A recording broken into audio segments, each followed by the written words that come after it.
And now we're going to start to talk a little bit about the 6 principles and the 6 steps of nonviolence, which is sometimes referred to as the will and the skill of nonviolence. And then we're going to break you all up into some small groups for more discussion. So let's shake it up for Kaylee's going to start us off with the principles. Thanks. Yeah. So, nonviolence is a way of life for courageous people. Nonviolence is a more difficult path and not for the weak of heart. Yeah, so you have to make a conscious choice not to do what we're taught to, which is to react back in an escalated way. Yeah, it's not just what you do when you go in meeting, but also what you do throughout your life. Yeah, it's a way of life. And so could someone read to me the beloved community principle, number 2 in blue? You want to do it again? All right. The beloved community is the framework for the future. Once we have effed all the police and gotten rid of all of the nasty politicians, then what? Then what? I have sat amongst tens of thousands of bodies that were killed in Rwanda, and I can never forget that. I can never forget the history of that kind of thing that's happened and is happening right now around the world, where a group of people think this is a problem. I mean, this group of people gets all of the education, gets all of the power in the government, gets all of the resources, and we get the shaft.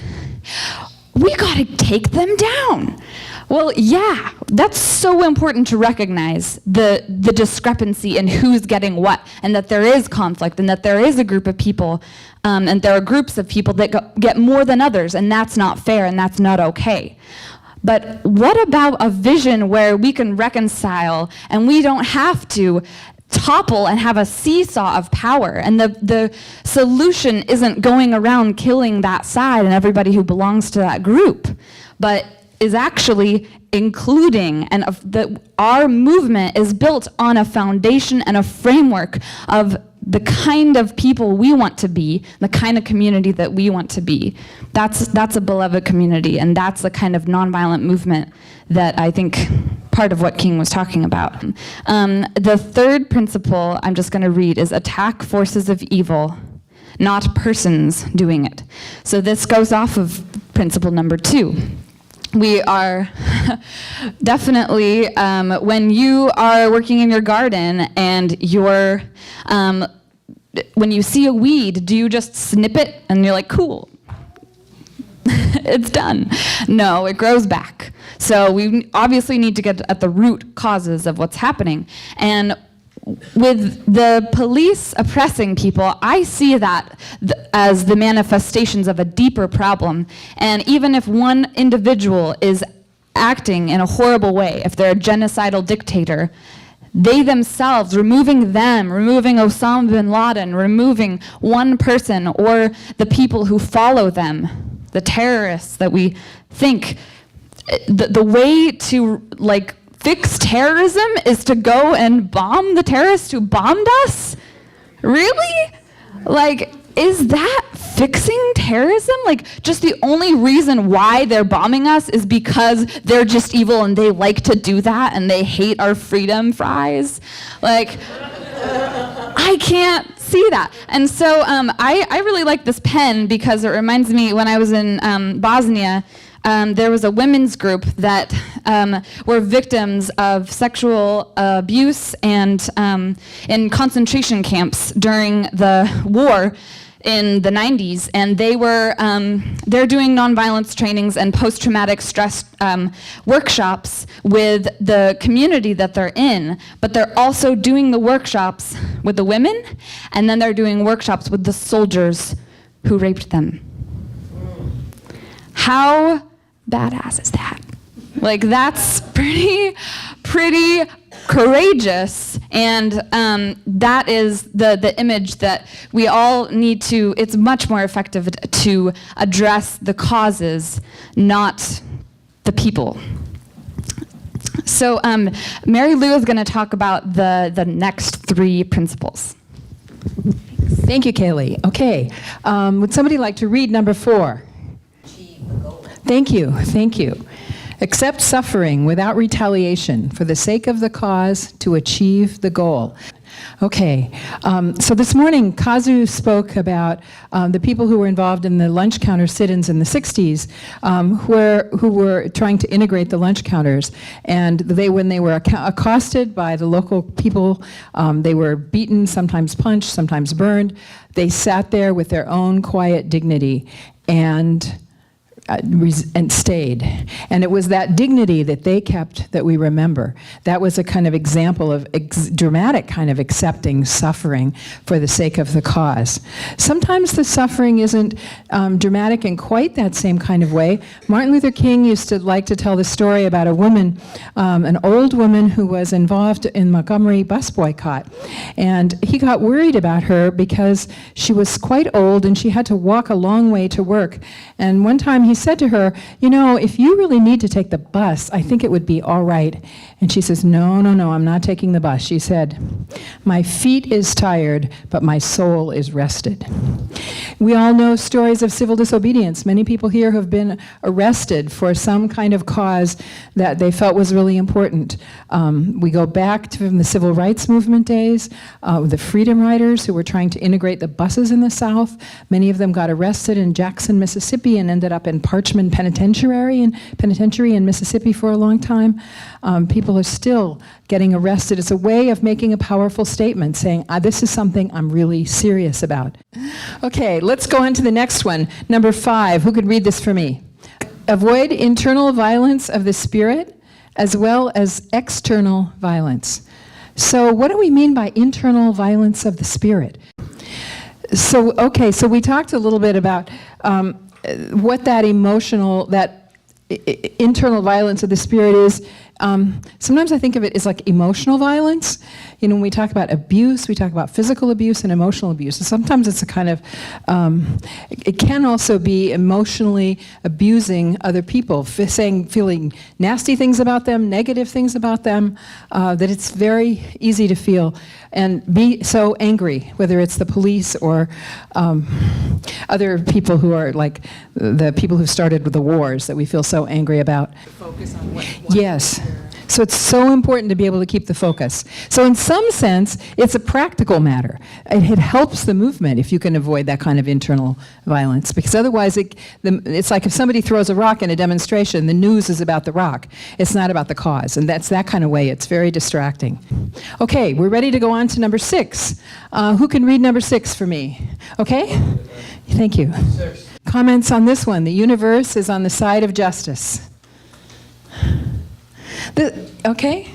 So we feel agitated when we're aware of injustice. And that's what, I just feel like there's something in our human nature that wants things to be fair and wants things to be just. We know when we're all kids are really concerned about what's fair. And we argue over whether this is fair or not fair, but everybody cares about whether it's fair. I think the universe gives back what you give it. So, like, if you treat people badly, you'll be treated badly in return. Okay. It's kind of like that. So, I'm going to run through this quickly because what we want to do next is break you all up into groups so that you guys can continue some discussion around the principles. But this is what we call the 6 steps of Kingian nonviolence.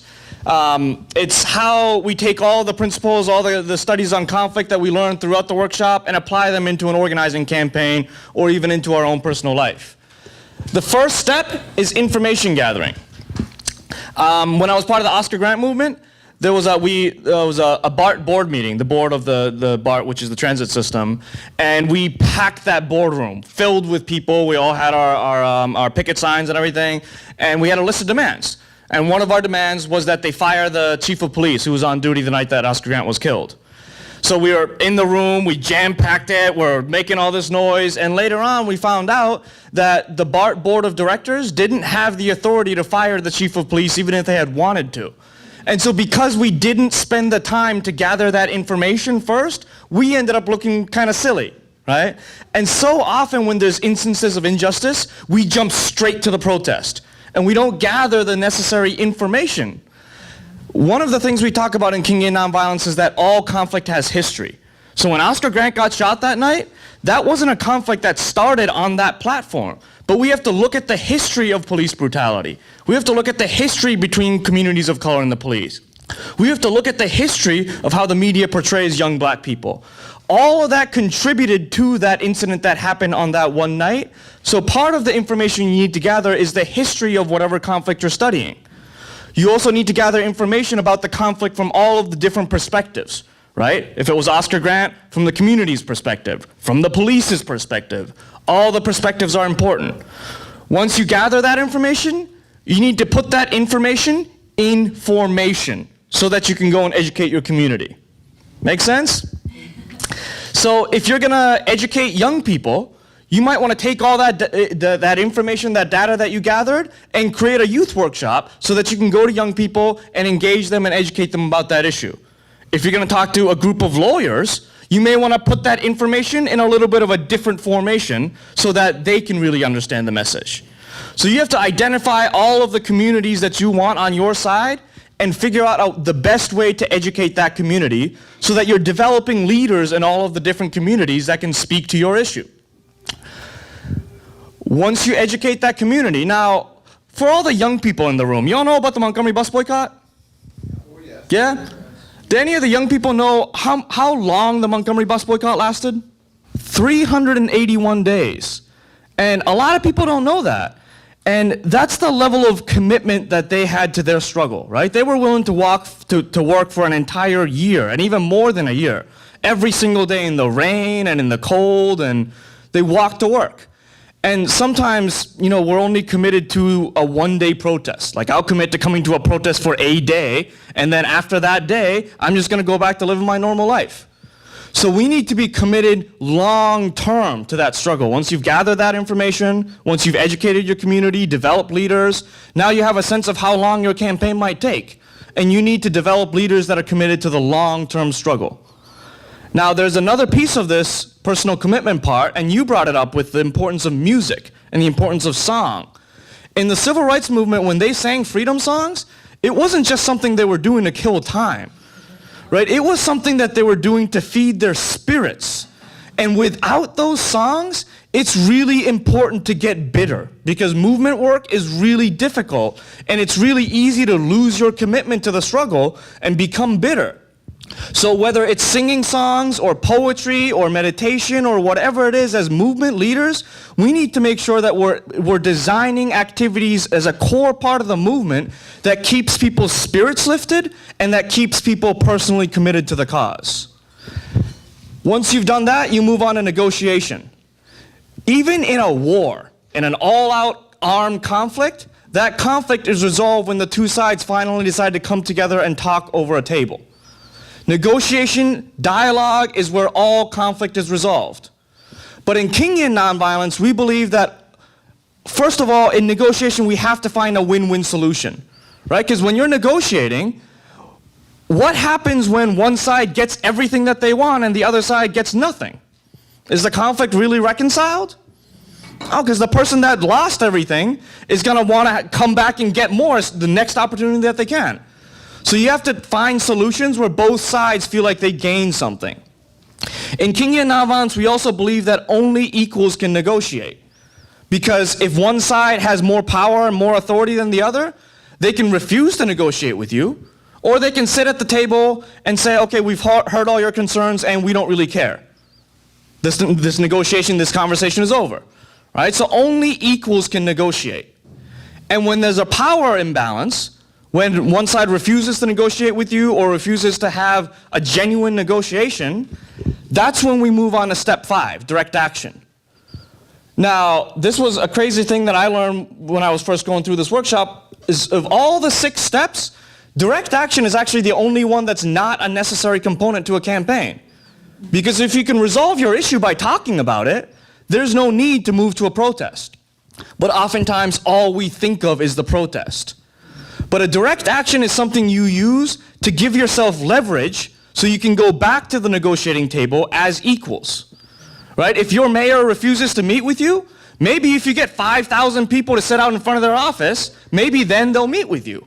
Right? You're giving yourself leverage, but the goal is to give yourself leverage so you can always go back to that negotiating table where conflict is resolved. So you use the direct action. You go back to the negotiating table. Once you found that win-win solution, we move on to the sixth and necessary critical step of reconciliation. Some people sometimes think that you resolve a conflict by splitting two people that are fighting and say, you walk that way, you walk that way. All right, now they're not fighting anymore, so the conflict resolves, right? What happens when those two people see each other on the other side of the street? It's on again, right? Or sometimes they might not even see each other, but they're going to take that anger that's still alive in them and take it out on somebody else. So conflict reconciliation isn't about separating two people in a party, but it's about bringing folks together so that we can walk away as equals, recognizing that we both gain something out of that reconciliation, out of that negotiation, so that the conflict is officially neutralized. There's no longer any lingering bad feelings, and that's when you can really take one step closer to the beloved community. All right?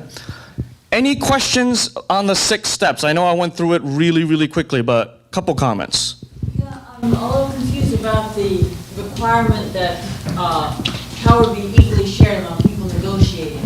That is, how often can that really happen if the conflict is between communities, people who have been disempowered, and people who have lots of power? Very rarely, which is why direct action is not always necessary, but in movement work, it almost always is necessary, right? We have, like, direct action is a way to gather people power so that that people power can be equal to the state power, or the money power, or whatever sanction power that we oftentimes give them. With step 5 and step 6 in the Kingian 6-step model, any thoughts on how that coincides with the work of Gene Sharp that came subsequently, trying to analyze the dynamics of nonviolent action, the difference between nonviolent coercion and nonviolent persuasion campaigns, and also the work of Bill Moyer with the movement action plan, and the different steps, the 8 steps in developing or building a movement. If you have any comments on how King's vision of the 6 steps has been modified or synchronizes with these more modern theories, I'd love to hear it. Yeah, I don't think those different curriculums, different theories contradict each other that much. I think it's just different ways of looking at the same thing. In Kingian nonviolence, we have what we call a pathway conflict, right? With same overall goals, different ways of reaching them. And I think it's really that. I think it's very supportive of each other. Now, there are some tactics that Gene Sharp talked about that King may not have been supportive of. I think his understanding of nonviolence is much broader. So there may have been some conflicts there, but I think ultimately they're all supportive of each other, and I think it's important that we all learn from those different theories. Could you comment on the Occupy movement and how some of these things were actually done and some were? Oh, that's such a long conversation. Where do we start? I mean, I think Occupy was all this. It was all direct action without an understanding of why we protest in the first place, right? There wasn't... But okay, let me actually take a step back, and I'll make one quick comment and then we'll move on. But one of the things that was great about the encampments early on was that it wasn't just a direct action. During the encampments, we were building relationships, we were gathering information about each other, we were educating people, we were committing to a goal together. And to me, it was like going back to the beloved communities, the framework of the future. We were trying to make a physical manifestation of the vision of the beloved community that we had in mind so everyone can see it. So the 6 steps is oftentimes explained in this order, but it's not a linear process. Sometimes you do something, you do one action, and you're utilizing multiple steps at once. So I think at the beginning of the movement, we were doing a great job incorporating all of these steps, but I felt like towards the end of the movement, it became just about direct action, and the issue wasn't even about economic justice, but it was about city camping ordinances, which I thought was very unfortunate. So I know these principles and steps bring out a lot of questions and discussion, and Kaylee's actually going to break us into some small groups so we can engage in more discussion. So let's shake it up for Kaylee. Shake it up for Kazu. So yeah, and you can also, if you ever want to become a Kingian nonviolence trainer or want to go to one of the weekend-long trainings, they're happening all over, and you can help organize Kazu or others to come to your communities. And part of what we do, one of the exercises, is like going through and like planning a hypothetical campaign with these steps in mind, and that's a really helpful exercise to do. But we wanted to get to talk more about the principles. When we're talking about the principles of Kingian nonviolence with our co-beings who are passionate and angry with us and wanting to make a change, but we have different ideas of how, we want to practice being able to articulate and defend these principles and their effectiveness if we do think they're effective. So we have about under 70 people here, and I had predicted 7, so that was a mistake on my part. So I think that there are 6 principles, so how about we just go by proximity, that about over here is group 1 for principle 1. So come up together and nominate one person to read it. So figure those things out in 5 minutes. Go.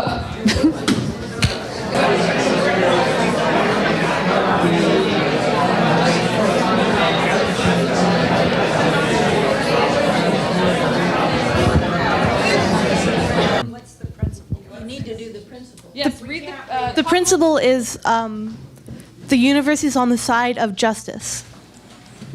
And the challenging that would be, if the universe is on the side of justice, doesn't that mean that justice will naturally work into our reality, and regardless of our efforts or inaction? Okay, so thank you. All right, we'll move on to 5. We'll come back to that. So 5 is, I don't know what it is. What does it? Read it. Over there. Avoid internal violence of the spirit as well as external physical violence. So the challenging question is, if we have to wait around for everybody to clean up their internal stuff, will anything ever get done? On to 4. Okay, so 4 is accept suffering without retaliation for the sake of the cause to achieve the goal. And our question was, are we supposed to suffer if we are not sure it's going to be effective? If we're not sure it's going to be effective in some way and to achieve the goal. Number 3 is attack the forces of evil, not persons doing evil. And our question is, how can we attack the forces of evil if we're all complicit in the forces that be? We're all part of the system. We all buy the gas. We all pollute the air. How can we attack the forces of evil? I was doing number 2, and in my group we said the beloved community is the framework for the future. And how can we have a beloved community if it's human nature to have greed and conflict? So, principle number 1, nonviolence is a way of life for courageous people. But how does it really matter being nonviolent and courageous when the counterpart kills you no matter what, such as in Nazi Germany? And what exactly means being nonviolent? Ooh, let's give a round of applause for the questions. Thanks. Okay, so we don't have very much time, and this could be a conversation that lasts till the end of time.